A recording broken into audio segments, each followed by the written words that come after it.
संतांचा महिमा तो बहु दुर्गम संतांचा महिमा तो बहु दुर्गम संतांचा महिमा तो बहु दुर्गम संतांचा महिमा तो बहु दुर्गम शाब्दिकांचे काम नाही शाब्दिकांचे काम नाही शाब्दिकांचे काम नाही संतांचा महिमा तो बहु दुर्गम संतांचा महिमा तो बहु दुर्गम संतांचा महिमा तो बहु दुर्गम संतांचा महिमा तो बहु दुर्गम शाब्दिकांचे काम नाही शाब्दिकांचे काम नाही शाब्दिकांचे काम नाही बहु दुधड तरी झाली म्हैस गाय बहुत तडा जरी जाती म्हैस गाय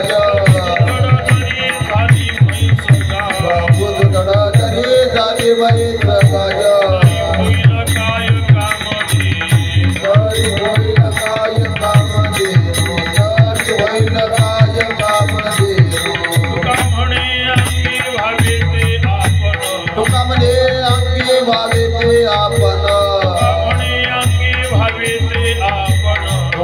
म्हणे अंगी व्हावे ते आपण तुका म्हणे अंगी व्हावे ते आपण महिमान येईल तरीच महिमान येईल करो तरीच महिमान येईल करो तुका म्हणे अंगे व्हावे ते आपण म्हणे अंगी व्हावे ते आपण म्हणे अंगे व्हावे ते आपण तुका म्हणे अंगी व्हावे ते आपण महिमान येईल तरीच महिमान येईल करो तरीच महिमान येईल करो संतांचा महिमा तो बहु दुर्गम महिमा तो बहु दुर्गम महिमा तो बहु दुर्गम महिमा तो बहु दुर्गम शाब्दिकांचे काम नाही येथे शाब्दिकांचे काम नाही येथे शाब्दिकांचे काम नाही येथे गोपाल कुमार गोपाल कुमार विठ्ठल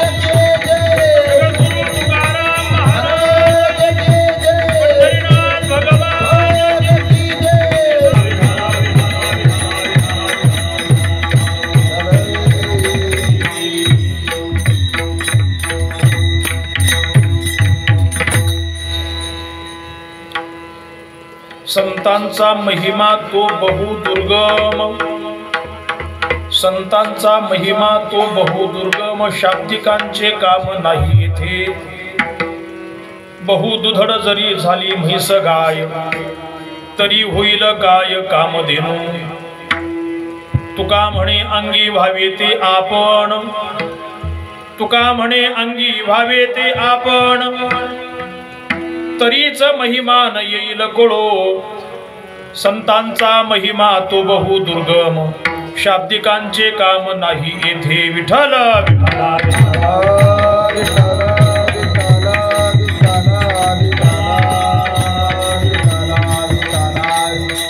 समचरण सरोजम सांद्र नीलांबुदाभम जघननिहित पाणी मंडनम मंडनानां तरुण तुलसीमाला कंधरम कंजनेत्रम सदय धवलहासं विठ्ठलं चिंतयामि पांडुरंगा करो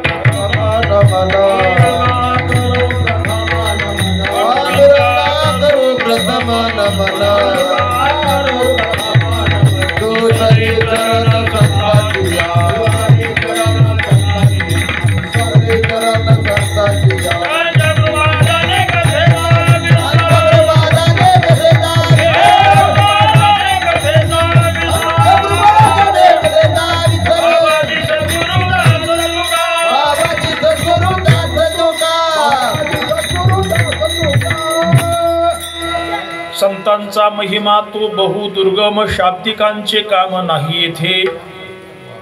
संतांचा महिमा तो बहु दुर्गम, शाब्दिकांचे काम नाही येथे. प्रस्तुत श्री संत वामनभाऊ महाराज आणि श्री संत भगवान बाबा या संतद्वयांच्या पुण्यस्मरणाच्या निमित्ताने चालू असलेल्या या महोत्सवामध्ये आणि त्यातल्या त्यात रौप्य महोत्सवाच्या निमित्ताने सेवेसाठी घेतलेला अभंग जगद्गुरु संत शिरोमणी समर्थ श्री तुकोबारायांचा शब्दातीत असणाऱ्या संत महात्म्यांचं शब्दांच्या माध्यमातून काहीसं वर्णन करून ते अवगत होण्याची उपाययोजना सुचविणारा महत्वाचा 3 चरणाचा आहे. विठाला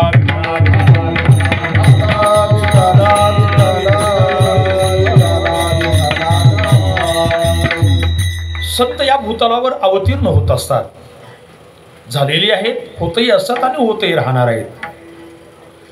परंतु सर्वात महत्वाची गोष्ट अशी आहे की संत अवतीर्ण झाल्यानंतर संतांची भेट किती लोकाला होते, भेट झाल्यानंतर संतांचं महात्म्य किती लोकांच्या ध्यानात येतं आणि महात्म्य ध्यानात आल्यानंतर संतांच्या कृपेला किती लोक पात्र होऊन कृतार्थ होतात. असे 2-3 चिंतनाचे मुद्दे महत्वाचे. पहिली गोष्ट मी सांगितली, संत अवतीर्ण होतात, परंतु संतांची भेट मोठी कठीण आहे, दुर्लभ आहे. संत सहजासहजी भेटत नाहीत. का भेटत नाहीत संत सहजासहजी? त्याचं एक कारण असं आहे, सर्वसामान्य माणसामध्ये संतांना ओळखण्याची क्षमता नाही. आणि दुसरी गोष्ट, खरे जे संत आहेत ना, खरे शब्दप्रयोग मुद्दाम करतोय मी, खरे संत लौकिकाच्या मागे लपलेले असतात. अर्थात आपलं संतत्वाचं प्रदर्शन ते जगामध्ये करत नाही. त्यामुळे साहजिक प्रकार असा घडतो की सर्वसामान्य माणसाला संत ध्यानात येत नाही आणि संत आपणहून आपल्या संतत्वाचं प्रकटीकरण करत नाही. यामुळे सहजच खऱ्या संतांची भेट दुर्लभ होते. विठाला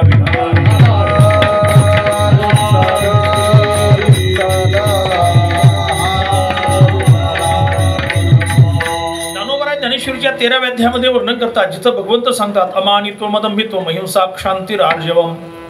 या अमानित्व पदाची चर्चा करताना ज्ञानोबराय असं सांगतात, वाचस्पतीचे निपाडे, सर्वज्ञता तरी जोडे, परी वेडवी माझी दडे, महिमी भेणे, चातुर्य लपवी, महत्व हारवी, विषेपण मिरवी आवडोनी, लौकिकाचा उद्वेग.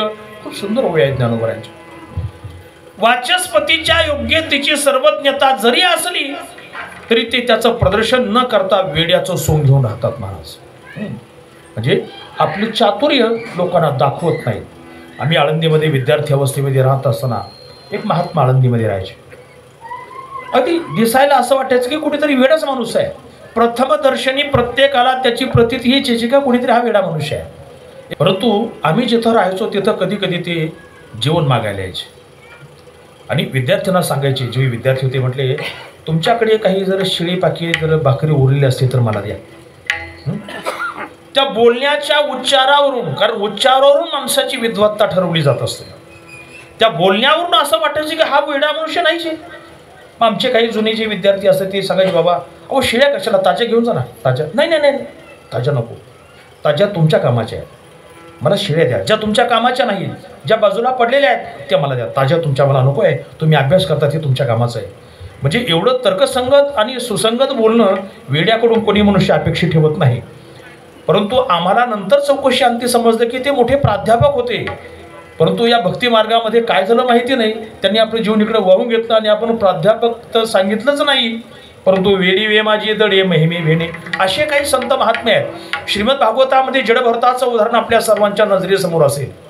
राजा जडभरत आपली प्रसिद्धी होऊ नये, आपल्याला कोणी ओळखू नये म्हणून एक जडवत त्या जंगलामध्ये विचरण करायचे. त्यांचं नाव भरत होतं, परंतु जडवत राहिल्यामुळे त्यांचं नाव जडभरत असं ठेवलं गेलं. सिंधू सोबीर देशाचा जो राजा आहे, तो राजा आल्यानंतर त्यांनी सांगितलं की माझ्या पालखीला यांना झोपवा, काही हरकत नाही. आणि पालखीला झोपवल्यानंतर तिथून पुढे जो संवाद झाला, तो संवाद अतिशय श्रीमद भागवतातला महत्त्वाचा संवाद आहे. तो संवाद ऐकल्यानंतर राजाने पालखीच्या खाली उडी घेतली आणि त्या महापुरुषाचे पाय धरले. म्हणले, महाराज तुम्हाला मी ओळखलं नाही, आपण कोण आहात, आपली योग्यता मला माहिती नाही, कृपया मला उपदेश करा आणि या भवचक्रातून मला थोडंसं बाजूला करा. याचा अर्थ असा आहे की संत महात्मे आपल्या संतत्वाचं प्रदर्शन करत नाहीत आणि सर्वसामान्य माणसामध्ये संतांना ओळखण्याची क्षमता नाहीये. या उभय गोष्टीमुळे घडतं काय की खऱ्या संतांची भेट समाजाला होत नाही. म्हणून एका ठिकाणी संत भेटीचं दुर्लभत्व प्रतिपादन करताना महाराज सांगतात, चंद्रामृत सुखे सेवलेला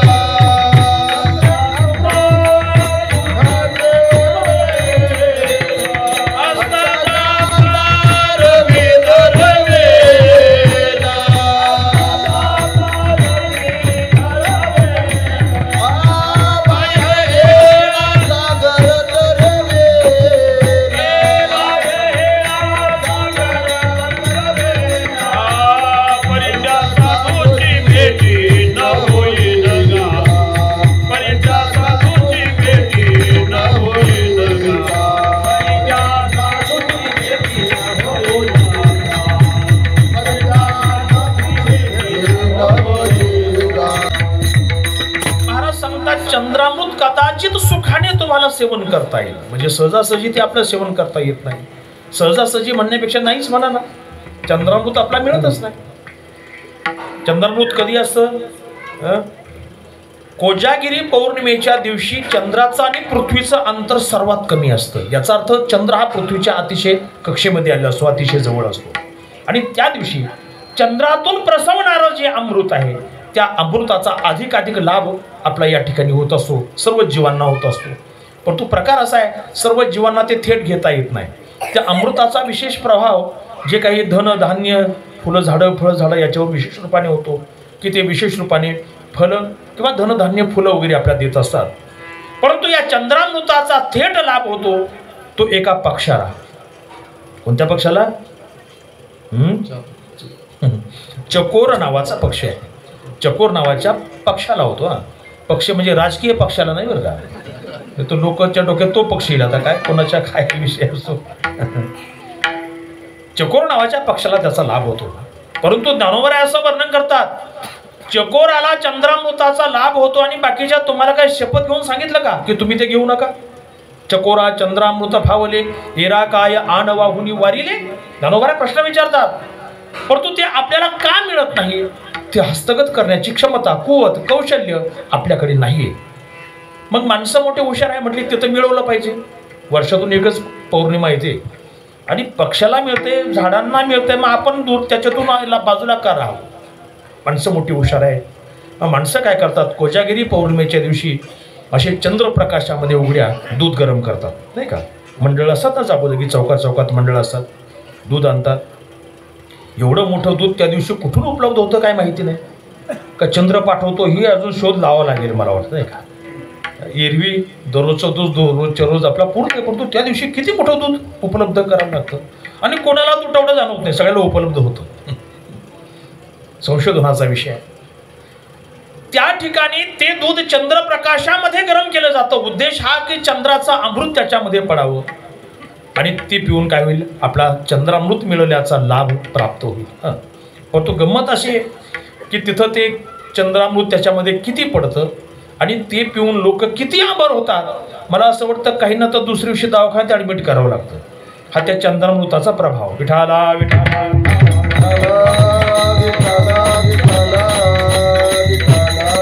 महाराज सांगतात, तुम्ही चकोराकडून ती तोटी हस्तगत केली तर कदाचित तुम्हाला ती चंद्रामृत सुखे सेववेल. असता जाता रवी धरवेल. उगवत्या सूर्याला हनुमंतरायांनी पकडलं हा इतिहास आपल्या सर्वांना माहिती आहे. परंतु असा कोणी शक्तिशाली बलवान सामर्थ्यवान होऊ शकतो भविष्यामध्ये की मावळत्या सूर्यालाही तो पकडू शकतो. असता जाता रवी धरवेल, बाह्या हेळा सागर तरवेल. आपण आपल्या बाहुबलाने समुद्र तरून जाऊ शकतो की जसं सावरकरांनी केलं. परंतु परित्या साधूची भेटी न होईल गा. संतांची भेट होणार नाही, साधूची भेट होणार नाही. त्याची कारणं मी तुम्हाला मागाशी सांगितली की सर्वसामान्य माणसामध्ये त्यांना ओळखण्याची क्षमता नाही. परंतु कदाचित आपली पूर्व पुण्याई उदयाला आली, सद्गुरूंची संतांची देवाची कृपा आपल्यावर जर राहिली तर त्या ठिकाणी कदाचित बरं का संतांची भेट साधूची भेट होऊ शकते. विठाला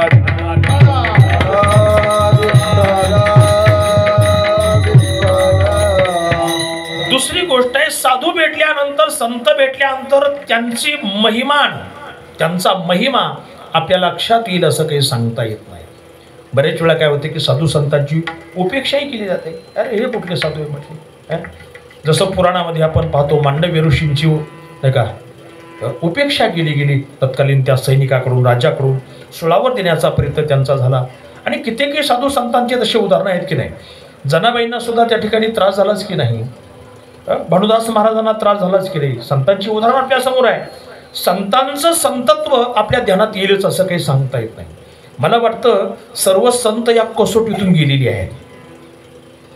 मग ज्ञानेश्वर महाराज असतील, निवृत्तीनाथ महाराज असतील, तुकोबाराय असतील, एकनाथ महाराज असतील, नामदेव महाराज असतील, त्याहीपेक्षा पुढे जाऊन सांगायचं म्हणजे अगदी अलीकडे भगवान बाबांनी वामनभाऊ त्याला अपवाद नाहीत, त्यांनाही त्या कसोटीतून जावं लागेल. सर्वसामान्य माणसांना संतांचं महात्म्य कळत नाही. त्याचं कारण असं आहे, ते आपल्या नजरेनं त्यांना मापण्याचा प्रयत्न करतात. ते कसे बोलतात, ते कसे पाहतात, ते कसे राहतात, ते कसे खातात, ते कसे चालतात बोलतात नाही का. आपण आपले मापदंड त्यांना लावतो. आपल्या सर्वसामान्य माणसांना पाहण्याची जी क्षमता आहे, आपल्याकडे माणसांना मोजण्याच्या ज्या मोजपट्ट्या आहेत आपण ठरवलेल्या, बरं का, ते काही शास्त्रसंमत नाही आहे. शास्त्रोक्तता त्याच्यामध्ये आपण ठरवले आहे. शहाणा कोणाला म्हणायचं आपण ठरवलेलं आहे, वेडं कोणाला म्हणायचं आपण ठरवलेलं आहे की नाही. सुख कशाला म्हणायचं कोणी ठरवलं आहे, आपण ठरवलेलं आहे. दुःख कशाला म्हणायचं कोणी ठरवलं आहे, आपण ठरवलेलं आहे. कारण अनुकूल संवेदनीयम सुखम अशी शास्त्रामध्ये सुखाची जरी व्याख्या असली तरी कशाला सुख म्हणायचं आणि कशाला दुःख म्हणायचं हे शास्त्राने सांगितलेलं नाही. प्रतिकूल संवेदनीयम दुःख असं शास्त्राने जरी सांगितलं असतं तर याला सुख म्हणा आणि याला दुःख म्हणा असं शास्त्राने उदाहरणाचं वर्गीकरण करून आपल्याला सांगितलेलं नाही. हे आपण ठरवलेलं आहे. आता कल्पना करा, एखादा साप निघाल्यानंतर सुख होतं का दुःख होतं. साप निघाला अचानकच, आता बाहेर निघाले तर काही वाटणार नाही, पण घरात निघाला समजा काय होणार, दुःख होणार की नाही. लोक एवढे मोठ्याने ओरडतील सासा पप नाही का, मग तर गायन तिथं सुरू होईल त्यांचं. साप सुद्धा सरळ म्हणता येत नाही, एवढं मोठं दुःख माणसाला होतं. म्हणजे साप हा दुःखाला विषय आहे हे आपल्याला तेव्हा कळतं. परंतु मला सांगा, साप हा दुःखाला जर विषय असता तर सर्वांनाच तो पाहिल्याने दुःख झालं असतं की नाही.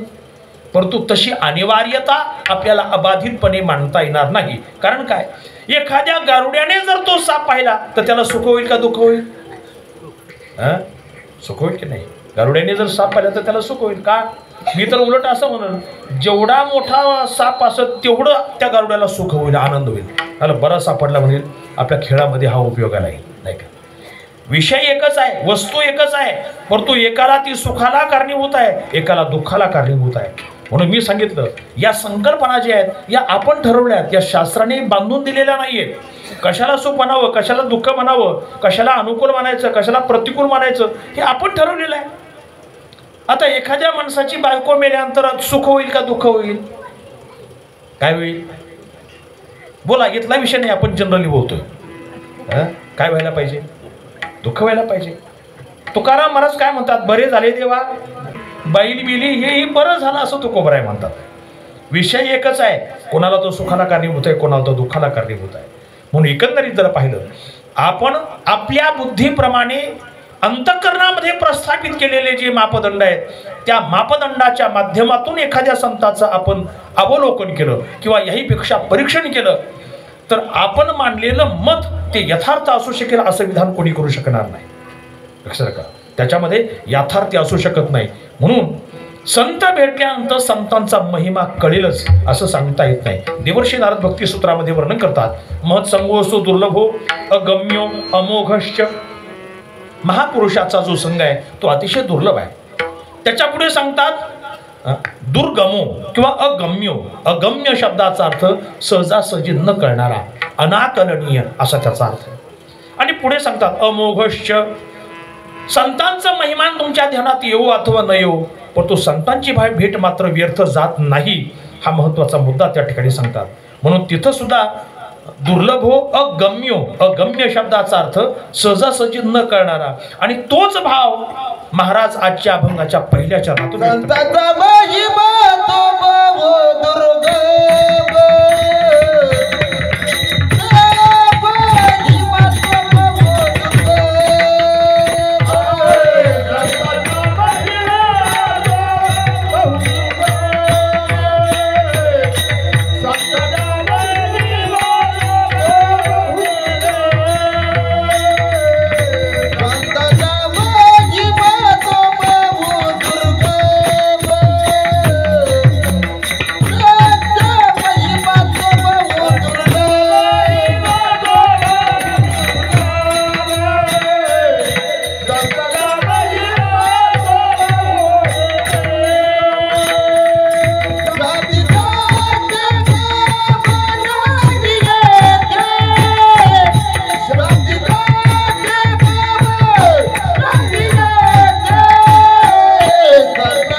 आता संतांचा महिमा तो बहुदुर्गम, नुसतं दुर्गम म्हटलेलं नाहीये.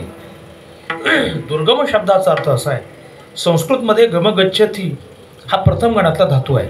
त्याचा अर्थ तो जाणे, टू गो असा त्याचा अर्थ आहे.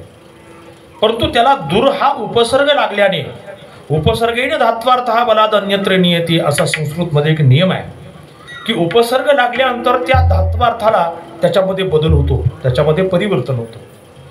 म्हणून गम शब्दाचा अर्थ जाणे आणि दूर शब्दाचा अर्थ दूर जाणे असा नाही बरं का.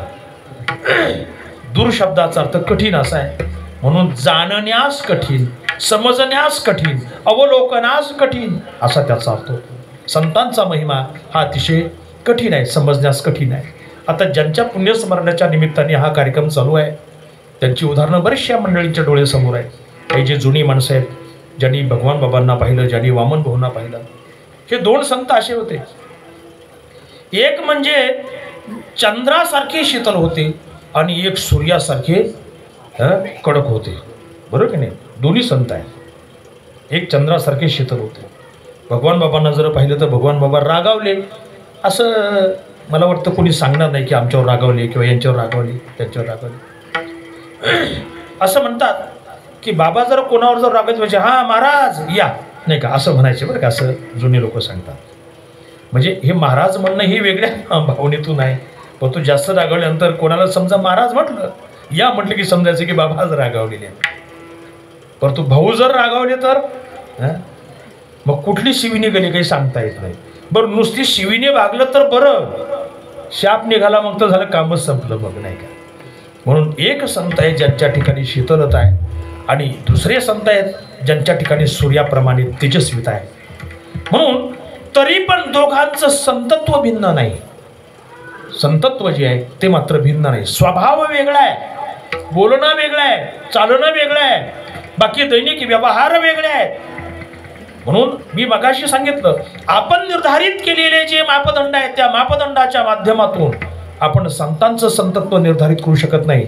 याहीपेक्षा मी सांगतो, अरे संतांचं संतत्व ठरवणारे तुम्ही कोण? विठाला विठाला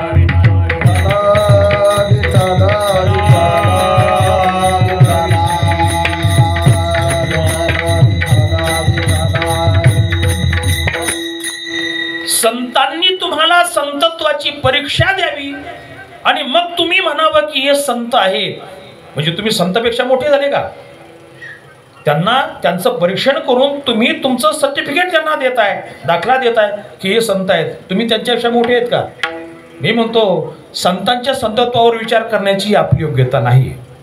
फार फार तर संतांचं चरित्र, आपणाशी ते भेटले, बोलले, आपण त्यांचे विचार ऐकले, कीर्तन ऐकलं, प्रवचन ऐकलं, त्यांच्या सानिध्यामध्ये काही काळ राहिलो, आपण संतांच्या संगतीमध्ये अनिर्वचनीय जे सुख आहे त्या सुखाची आपण काहीशी अनुभूती घेतली. जसं एका अभंगामध्ये नामदेव महाराज वर्णन करतात ना, संत संगतीचे काय सांगू सुख, आपण पारिखे नाही तेथे. महाराज वर्णन करतात की संतांच्या संगतीमध्ये मिळणारं जे सुख आहे त्याचं शब्दांनी वर्णन काय करावं ते सांगता येत नाही. याचा अर्थ असा आहे, तो केवळ अनुभूतीजन्य विषय आहे, तो प्रतिपादनाचा, बोलण्याचा, आख्यानाचा तो विषय नाहीये. म्हणून ते अनाख्यही अशा स्वरूपाचा आहे. म्हणून संतांचं जे संतत्व आहे आपण त्यांच्या संगतीमध्ये राहू शकतो, त्यांच्या संगतीमध्ये खाऊ शकतो, नाही का, त्यांच्या संगतीमध्ये गाऊ शकतो नाही का. कारण कबीर महाराजांनी संतांच्या संगतीत 3 गुण सांगितले ना. एखादा मनुष्य जर संतांच्या संगतीमध्ये राहिला तर त्याला त्याचे 3 फायदे वरवर मिळतात. कोणते 3 फायदे आहेत? हर कोई लागत पाव, कबीर महाराज वर्णन करतात. संतांच्या संगतीमध्ये राहतो कोणी त्यांच्या पाया पडतं, घरी बायको पडत नसली तरी कंसात नाही का. दुसरी गोष्ट, खाने को मिष्टान्न मिले.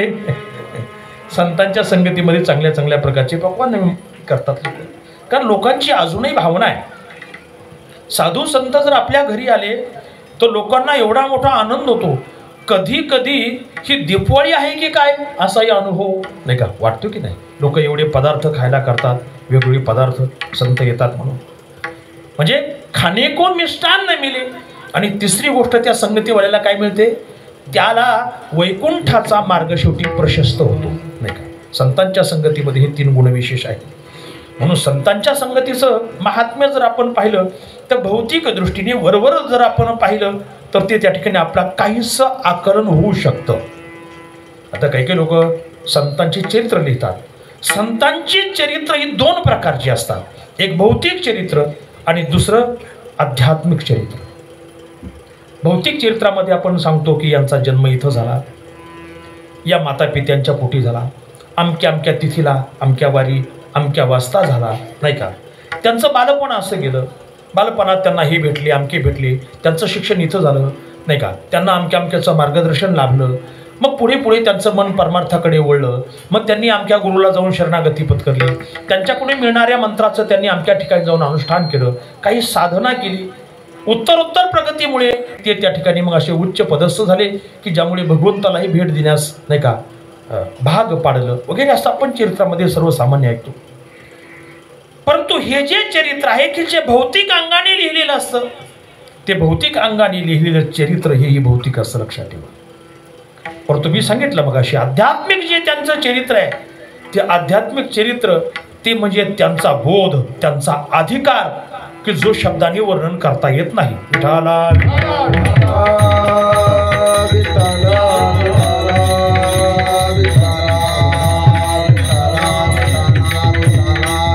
नाही तर तुकोबारासारख्या महापुरुषाला असं का म्हणावं लागलं की संतांचा महिमा दुर्गम आहे.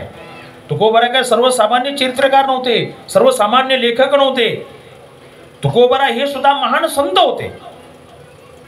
तुकोबारा जिथं वर्णन करतात की वेदाचा तो अर्थ आम्हाशीच ठावा, अशी ज्यांची योग्यता आहे.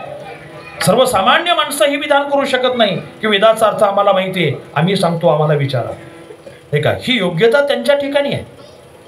बरं एवढंच नाही, तुकी तुकला तुका विश्वी भरोनी उरला लोका.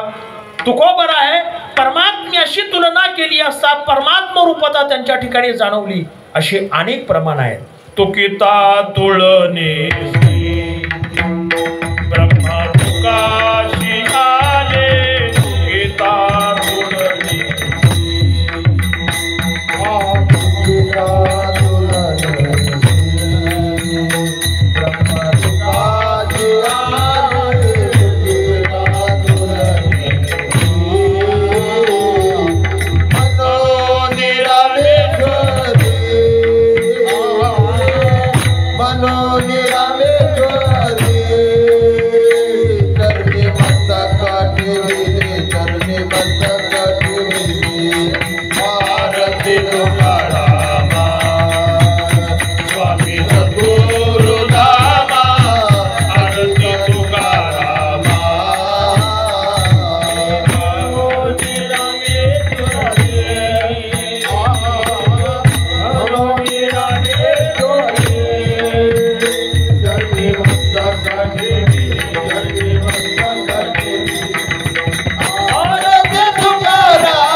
परब्रह्म स्वरूपाची केली. अर्थात ही तुलना म्हणजे तराजू काट्यात बसून नाही बरं का, ही लाक्षणिक तुलना केली. आणि मग त्यांच्या ध्यानात आलं की तुकोबराय सामान्य व्यक्तिमत्व नाही आहेत, ते शेतकरी नाही आहेत, ते साक्षात परब्रह्म आहे, हे त्यांच्या निदर्शनात आलेलं आहे. म्हणून एका महापंडिताने, महान विद्वानाने तुकोबरायांची ही केलेली परीक्षा आहे. परंतु त्यांचा बोध जर पाहिला तर त्यांचा बोध खूप वेगळा आहे. आता तुकोबरायांचे खूप मोठे अभंग आहेत, आपलं सर्व सांगणं कठीण होईल. ऐसा ज्याचा अनुभव विश्वदेव सत्यत्वे, किंवा आणखी अनुरणीया थोकडा तुका आकाशा वेवडा, हा त्यांचा व्यापक बोध आहे. म्हणून त्यांचं भौतिक चरित्र वेगळं, लौकिक चरित्र वेगळं आहे. आणि त्यांचं अलौकिक अर्थात, पारमार्थिक अर्थात आध्यात्मिक चरित्र जे आहे ते मात्र शब्दांच्या आवाक्याच्या पलीकडचं आहे. शब्दाने आपण वर्णन कशाचं करतो? ज्या गोष्टी आपल्याला दिसतात, ज्या गोष्टी आपल्याला जाणवतात, ज्या गोष्टी आपल्या ध्यानात येतात, समजलं का? शब्दाला मर्यादा आहे. शब्दाला काय मर्यादा आहे. म्हणून पंचदशीकारांनी या शब्दाची व्याप्ती सांगताना असं सांगितलंय, एकादशेरिंद्रियैर्वा शब्देनाप्यावगम्यते यावत् किंचित भवेदेतम इदम शब्दोदितम जगत. एकादशेरिंद्रियैर्वा, 11 इंद्रियांनी ज्याचा बोध होतो. इंद्रिय किती आहेत? 11 आहेत. पंचज्ञानेंद्रिय, पंचकर्मेंद्रिय आणि 11वं मन. समजलं का? ही 11 इंद्रिय आहेत. एकादशेरिंद्रियैर्वा शब्देन अपि अवगम्यते, शब्द प्रमाणाने ज्याचं ज्ञान होतं.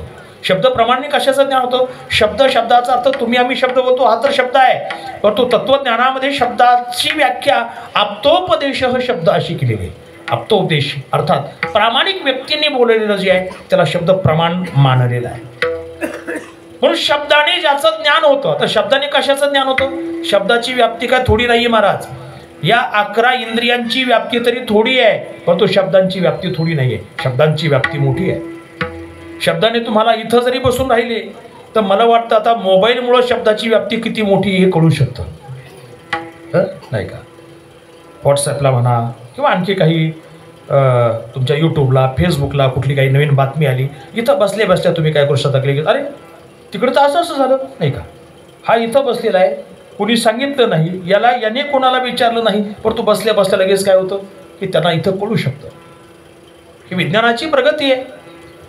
याहीपेक्षा भूतकाळामध्ये काय झालेलं आहे हे सर्व आपण शब्दाने कळून घेऊ शकतो, जाणून घेऊ शकतो. आता याविषयी पुराणं जे आहेत ही आपला प्रामाणिकपणे सर्व माहिती देतात. म्हणून शब्द जो आहे ही शब्दाची व्याप्ती खूप मोठी आहे. आता मला सांगा, आपण संपूर्ण जग पाहिलं, नाही का? आता काही लोक असे आहेत अजून त्यांनी मुंबई पाहिली नाही, आहे की नाही? गावाकडचे काही लोक असे आहेत मुंबई पाहिली, ऐकून आहेत म्हटले आम्ही, कुठे आहे काय माहिती नाही, कधी येण्याचा प्रसंग नाही, कधी जाण्याचा प्रसंग नाही. आता काही लोक जीवाची मुंबई करतात, तो भाग वेगळा आहे, नाही का? पण तो काही माणसांना अजून नाही मुंबई, काही प्रसंग नाही जाण्याचा, ऐकतात बाबा मुंबईला अशी वाहनं आहेत, अशी घरं आहेत, अशी नाही का गल्ली आहेत वगैरे वगैरे वगैरे. त्यांना जे ऐकू जे माहिती मिळाली त्या आधाराने. परंतु त्यांनी मुंबई पाहिली नाही म्हणजे मुंबई नाही का? आहे, कारण पाहणारे बरेच आहेत ना. आम्ही मुंबईत जाऊन आलो, आम्ही मुंबईत जाऊन आलो असं म्हणतात की नाही. तसं स्वर्गाचं वर्णन सुद्धा शब्दाने केलेलं आहे. कशाचं वर्णन? स्वर्गाचं वर्णन सुद्धा शब्दाने केलेलं आहे. गीतेमध्ये वर्णन केलं की नाही? ते तम उक्त्वा स्वर्गलोकं विशालम क्षीणे पुण्ये मर्त्यलोकं विशन्ति एवं त्रयी धर्ममनु प्रपन्ना गतागतं काम कामालभन्ते. त्या ठिकाणी स्वर्गाचं खूप सुंदर वर्णन ज्ञानोबरायांनी केलंय.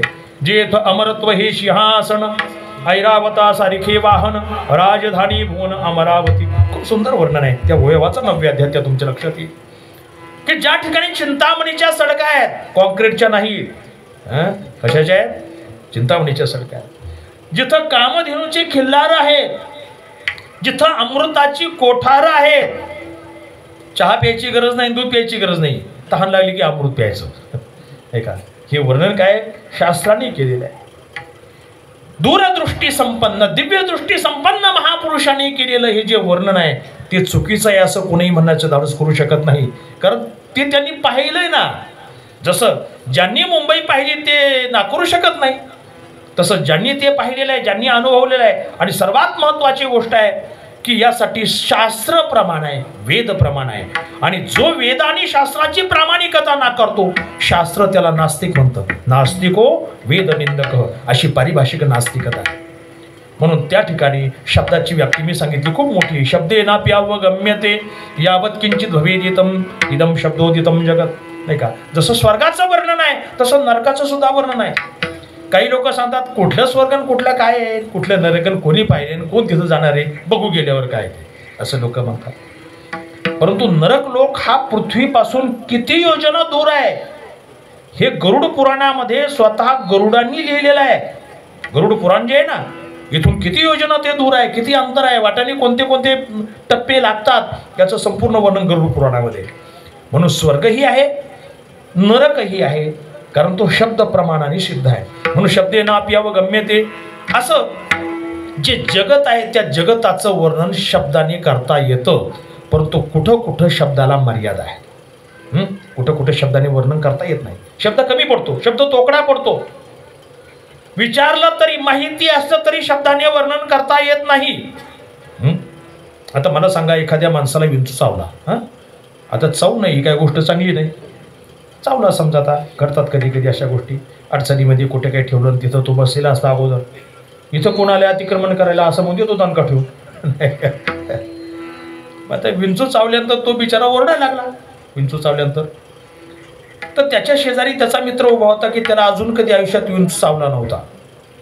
तो त्याला विचारचा, अरे विंचू चावल्यानंतर नेमकं काय होतं,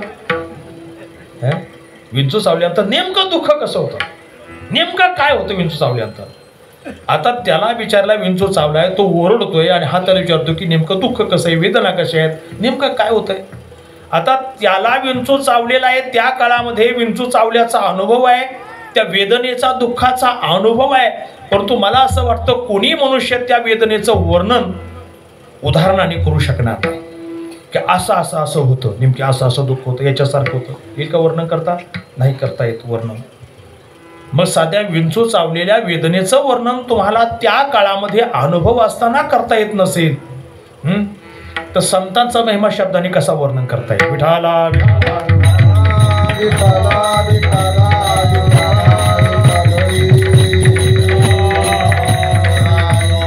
म्हणून कितीही मोठा विद्वान असला, कितीही मोठा पंडित असला, कितीही मोठा शब्द ज्ञानी, शब्द प्रभू असला, तरी पण शाब्दिकांचे काम नाही, नाही शाब्दिकांचे काम नाही,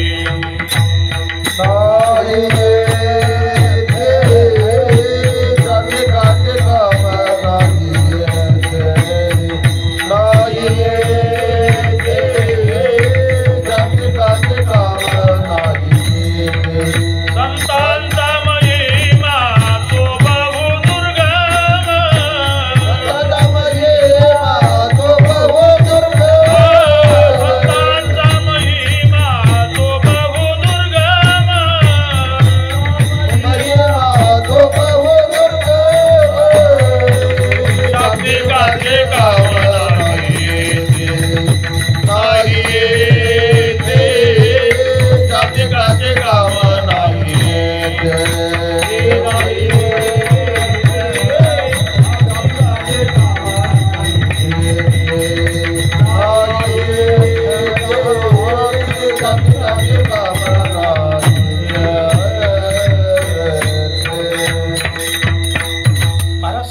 संतांचा महिमा एवढा दुर्गम आहे. शाब्दिकांचे काम नाही येथे. शाब्दिक शब्दाचा अर्थ शब्द ज्ञान संपन्न. बरं, शाब्दिक शब्दाचा अर्थ काय? शब्द ज्ञान संपन्न. ज्यांच्याकडे शब्द ज्ञान खूप आहे. आणि काही काही माणसं असे शब्द चतुर असतात. कसं बोलायचं, कोणावर जाळं कसं टाकायचं, नाही का, कोणाला जाळ्यात कसं ओढायचं, अगदी पुरेपूर त्यांना नॉलेज असतं म्हणा. बाकी काही येत नाही त्यांना. पण बोलण्यामध्ये असे भुलवणार माणसाला, त्यालाही कळत नाही आपण जाळ्यात अडकलेलो. आणि जेव्हा कळतं तेव्हा वेळ निघून गेलेली असते. विठाला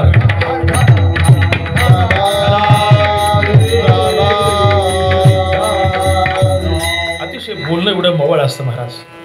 शिवी दिली समोरच्या तरी, अहो नाही नाही एवढं रागवायचं नसतं, नाही का, म्हणजे बोलणं एवढं मवाळ असतं, गोडवा असतो. काही माणसं बोलताना एवढं गोड बोलतात.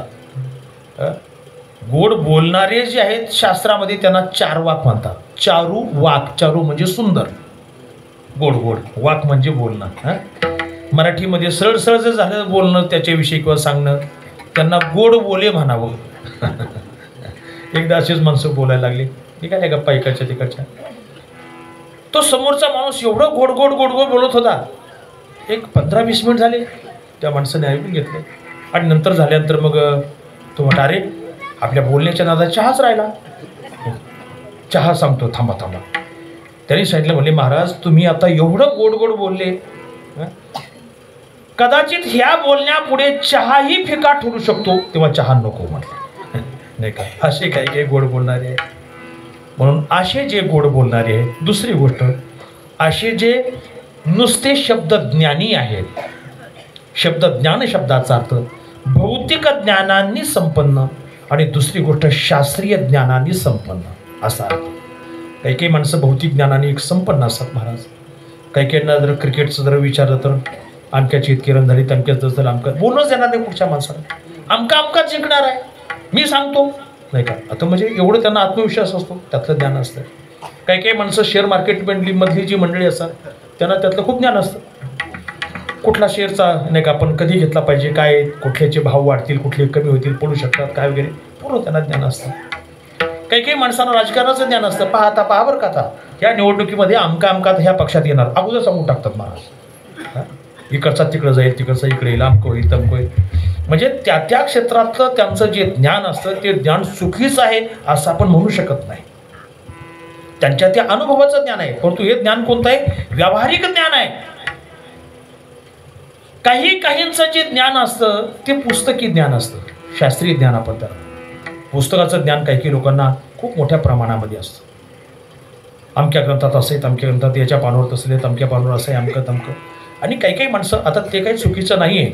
आज त्यांनी त्यांचं आयुष्य त्याच्यामध्ये घालून हे शब्दज्ञान संपादन केलेलं आहे. ही गोष्ट सामान्य नाही आहे. आज आपण एखादं पुस्तक कुठं ठेवलं हेच आपलं सापडत नाही. कोणत्या पानावर काय हे कसं आपलं सापडणार आहे?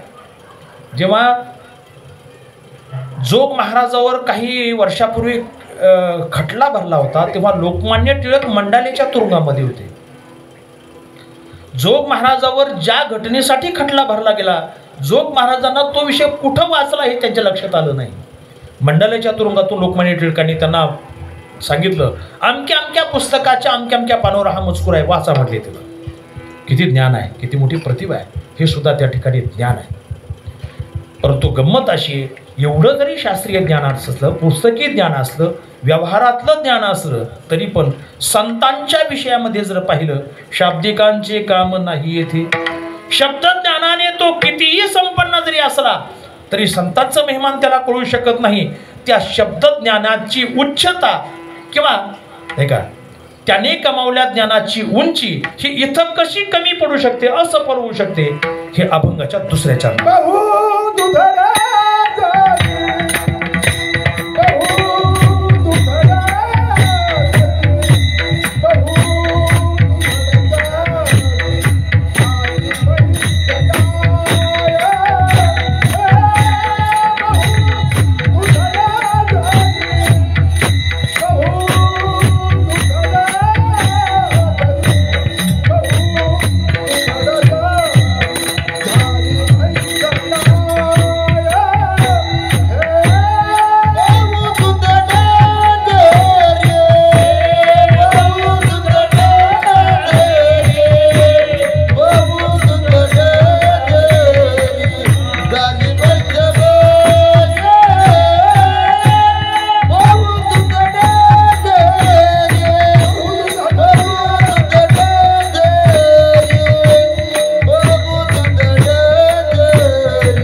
शब्द ज्ञानसंपन्न एखादा किती मोठा असला तरी पण त्याच्याबद्दलचं वर्णन करताना महाराज या ठिकाणी सांगतात, बहुदुधड जरी झाली म्हैस गाय तरी होईल काय कामधेनू.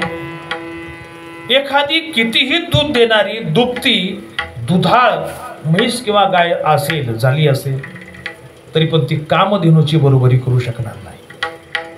तर काही काही म्हशी खूप दूध देणारे असतात, एखादी 10 देते, एखादी 15 देते, एखादी 20 देते, नाही का.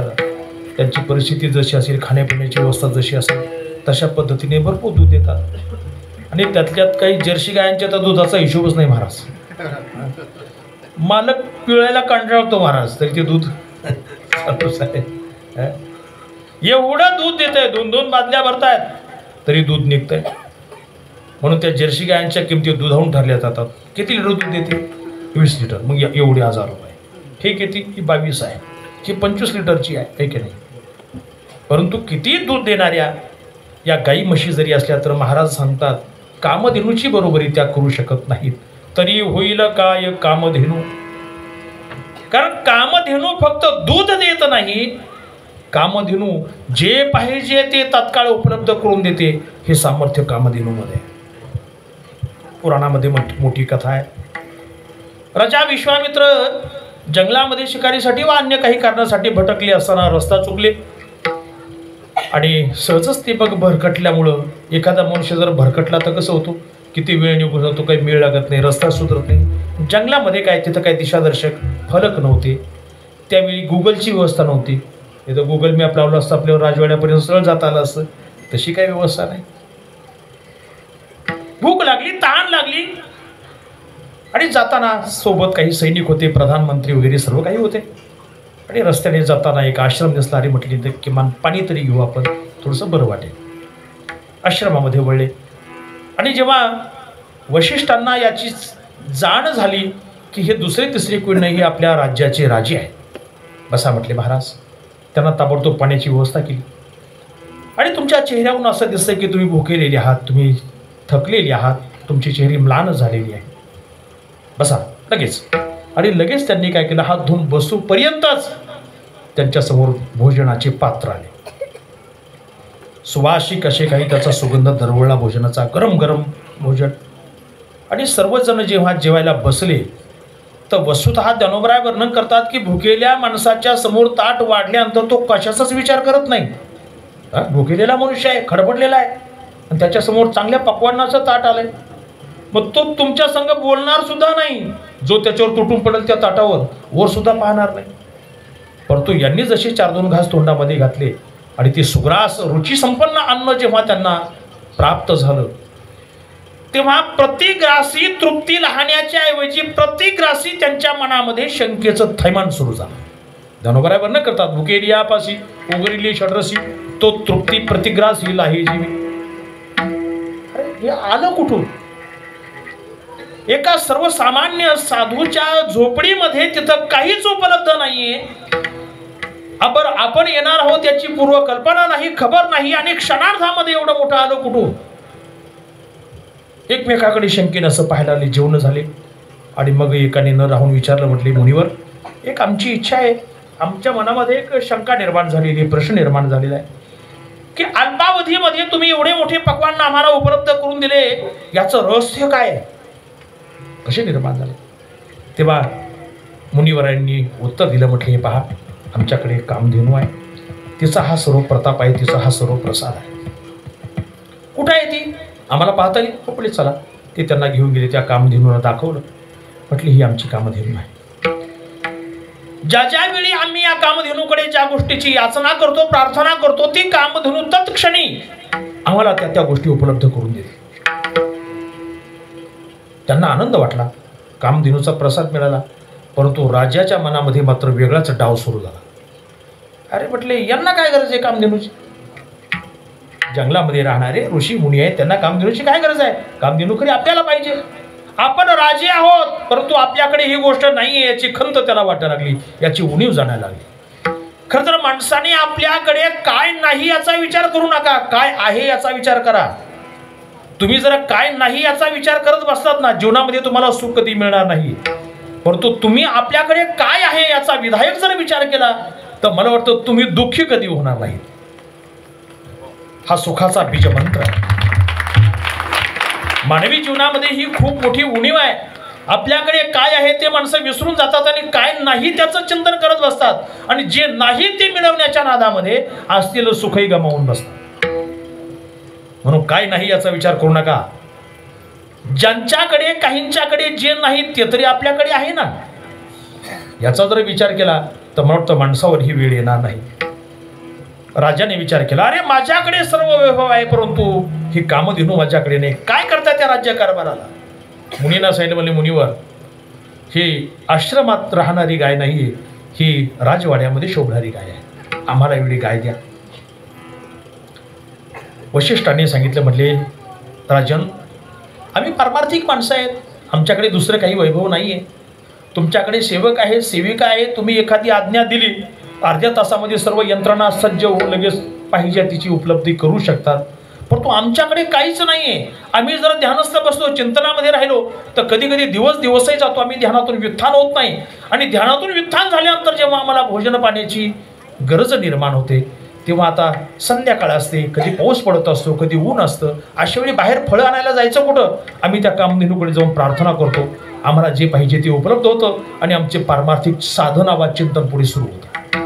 तेव्हा हे आम्हाला राहू द्या. नाही नाही म्हटले, आम्हाला पाहिजे. नाही हो, असं करू नका. कधी कधी अशा माणसांचा सत्कारही महागात पडतो ना, असं यांना असंच उपाशी मोहू द्यायला पाहिजे. कधी कधी अशाही गोष्टी माणसाला जाणवतात. अहो नाही म्हटले, असं करू नका, आम्हाला राहू द्या. राजांनी सेवकांना जा रे म्हटले, सोळा ती कामधेनू चला घ्या बरोबर. ऋषी जेव्हा आडवे आले तेव्हा त्यांना हसड करून बाजूला लोटालोटी सुरू झाली. तेव्हा मुनीवर त्या गायीजवळ गेले आणि सांगितले की हे माते, आम्ही आतापर्यंत तुला सांभाळलं, तुझ्या कृपेची आम्ही त्या ठिकाणी कृपांकित राहिलो, परंतु इथून पुढे कदाचित हा योग आमच्या जीवनातून जाण्याची चिन्ह दिसत आहे. आम्ही तुला कंटाळलेलो नाही, आम्ही तुझा त्याग करत नाही. तेव्हा तुझं रक्षण करण्यासाठी सुद्धा आता आम्ही हतबल झालेलो आहोत, अबल झालेलो आहोत. तेव्हा आता तुझं रक्षण तूच करू शकतेस. असं म्हटल्याबरोबर कामधेनूच्या सर्वांगातून वेगवेगळे शस्त्रधारी सैनिक निघाले. त्या सैनिकांनी या राजाच्या सैनिकांना मारलं. जे थोडे बहुत वाचले ते पळून गेले राजासकट. तिथून पुढे राजाने हे सामर्थ्य प्राप्त करण्यासाठी तपश्चर्येचा आरंभ केला, असा इतिहास आहे. मला तिथपर्यंत जायचं नाही. परंतु मला सांगा, कामधेनूने हे पक्वान्न, हे जेवण तयार करून दिलं क्षणार्धामध्ये. तेव्हा कामधेनू त्यांना म्हटले का ऋषींना, थोडंसं 10 मिनिट थांबा, मी बाजारात जाऊन ताजी भाजी घेऊन येते, थोडासा गुळ आणते, डाळ आणते, बेसन पीठ आणते, बघ भजी काढू, नाही का, थोडंसं मला 10-20 मिनिट द्या, तोपर्यंत गप्पाला त्याला रंगवा, असं म्हटले का नाही. मग हे कुठून प्राप्त करून दिलं? हा चिंतनाचा विषय. कामधेनूने कुठून प्राप्त करून दिलं? कामधेनूने कामना केली रे केली की ते सर्व उपलब्ध होतं. दानोबराय वर्णन करतात, तो ते जे धवा जे मागे ते धवा एक सरेची प्रसवो लागे. ज्यावेळी आपण कामधेनूकडे जी गोष्ट प्रार्थना करतो त्याच वेळी क्षणाचा विलंब न लावताही त्या गोष्टी कामधेनू तुम्हाला उपलब्ध करून देऊ शकते.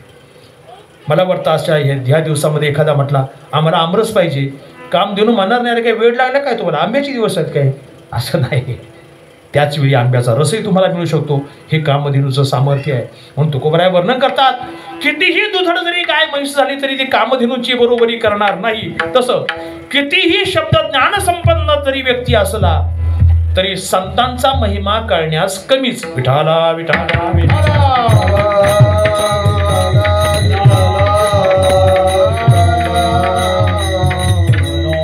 कोणी म्हणेल एवढं शब्द ज्ञान संपन्न वेदशास्त्र संपन्न व्यक्ती जर इथं कमी पडत असेल तर मग संतांचा महिमा कळणारच नाही का? महाराज म्हणतात कळू शकेल, परंतु कशाने कळू शकेल? त्याला एकच उपाय आहे. काय उपाय आहे? अभंगाच्या शेवटच्या चरणात हे तुका म्हणे अंगी व्हावे ते आपण.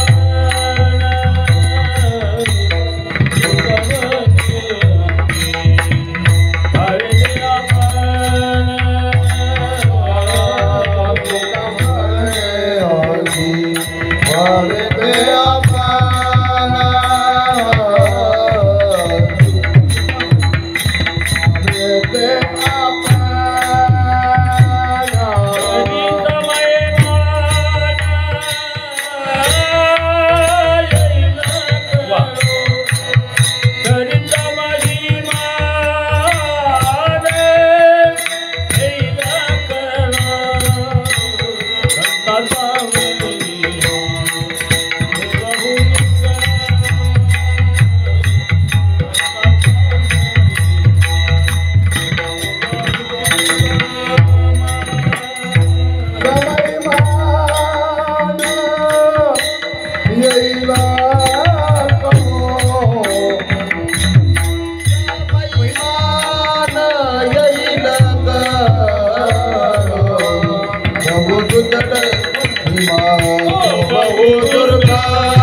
शब्दिकाचे काम नाही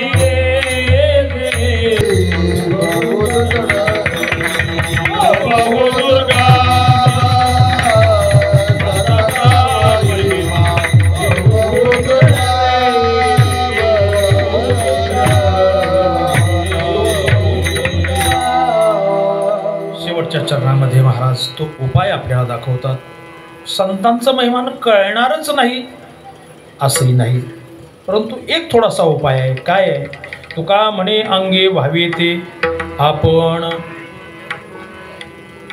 जर आपण अंगाने तसं झालो, अंगाने तसं झालो म्हणजे आपले संतसे जाडजूड असले तसं आपण जाडजूड व्हायचं, संतसे पातळ असले तसं आपण पातळ व्हायचं, असं करा.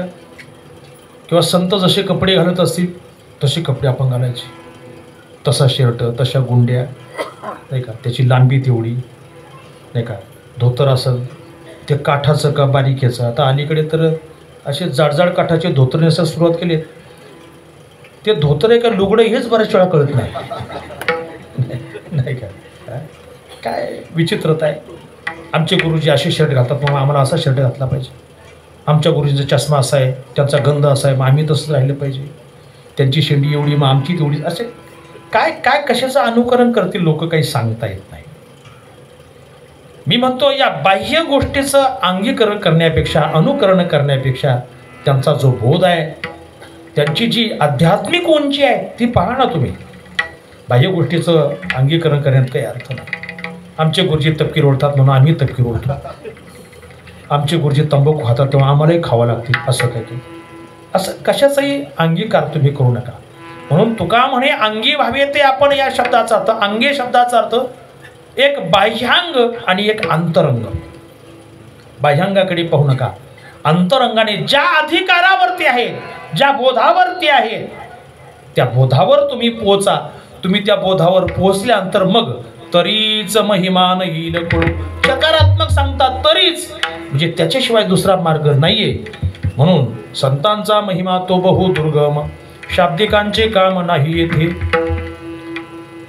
आपल्या या उल्हासनगर शांतीनगर प्रभागामध्ये प्रतिवर्षाप्रमाणे श्री संत वामनभाऊ महाराज, श्री संत भगवान बाबा या संतद्वयांच्या पुण्यस्मरणाच्या निमित्ताने हा जो कार्यक्रम चालू आहे त्याचं आजचं हे 25वे वर्ष आहे. अर्थात हा रौप्य महोत्सवी कार्यक्रम आहे. इथं राहणाऱ्या सर्व मंडळींच्या माध्यमातून हा कार्यक्रम राबवला जातो.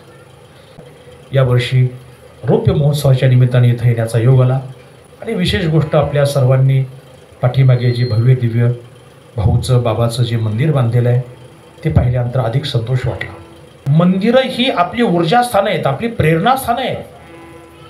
आपण तिथं गेल्यानंतर जेव्हा ती चैतन्य शक्ती घेऊन बाहेर पडतो तेव्हा कुठल्याही गोष्टीची अडचण येणार नाही, परंतु ती श्रद्धा तुमच्या अंतःकरणामध्ये पाहिजे.